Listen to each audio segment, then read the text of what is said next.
Reuters. Hi, thank you. Secretary Blinken, do you agree with Israel's assessment that Hamas rejected the deal? And what specific changes were proposed by Hamas? What specifically do you find workable and not workable? Can you confirm that Hamas wants written guarantees from the United States for a permanent ceasefire and the withdrawal of Israeli forces from the Gaza Strip in order to sign off on the proposal? And can you provide those guarantees? And then if I may, on Hezbollah, you've repeatedly said that achieving a ceasefire deal could help end the fighting between Hezbollah and Israel. Hezbollah today vowed to increase the intensity of its operations against Israel after the killing of a senior commander. How concerned are you now, after Hamas's response to the ceasefire proposal, that this conflict will spread? And Prime Minister, given this response, is there more pressure the Arab world can put on Hamas to reach a deal? And are you considering closing the Hamas office in Qatar? Thank you. So, what we received last night, all of us, in terms of the response from Hamas, were changes that they sought, they seek, in the proposal that President Biden put forward, that Israel and the entire world has accepted.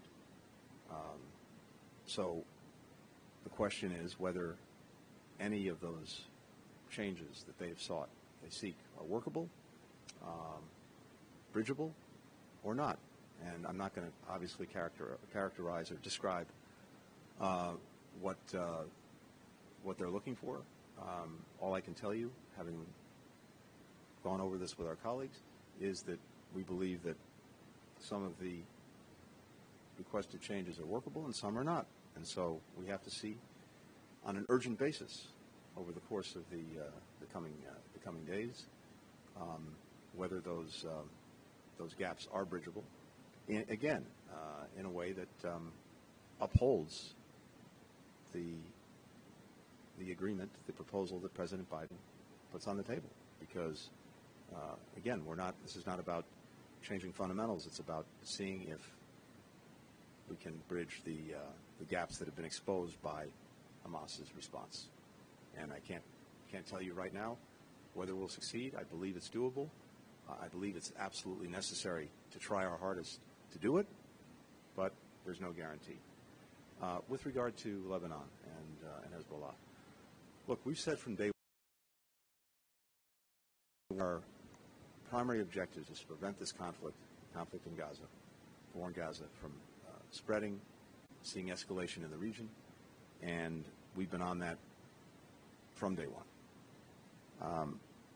We don't want to see that escalation.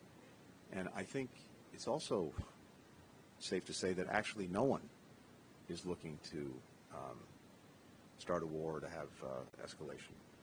And I think it's also true that most involved believe that there can and should be, ideally, a diplomatic resolution to the differences that could spark conflict, and in particular, a resolution that leads to the necessary conditions for people to be able to return to their homes and believe that they can live safely and securely in their own homes.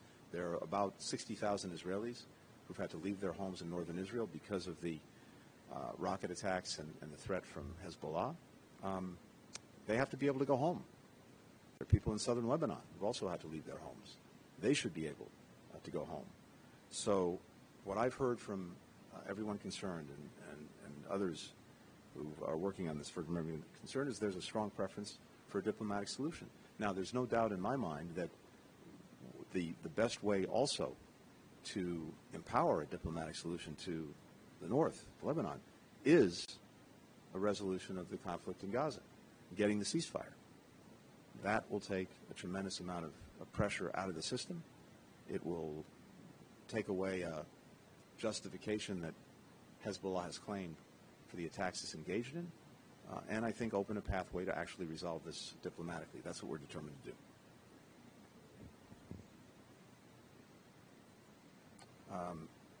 do. The proposal speaks for itself. What's in the proposal, backed by the United States, by Qatar, by Egypt, speaks for itself. Just briefly on your question, I think that look, if we are talking about pressure needed to be on both parties. And we have seen that basically whether it's on Hamas or in Israel, but like for another example was 6th of May. After that, Rafah invasion happened, and then also we have seen a lot of contradicting statements from different Israeli officials.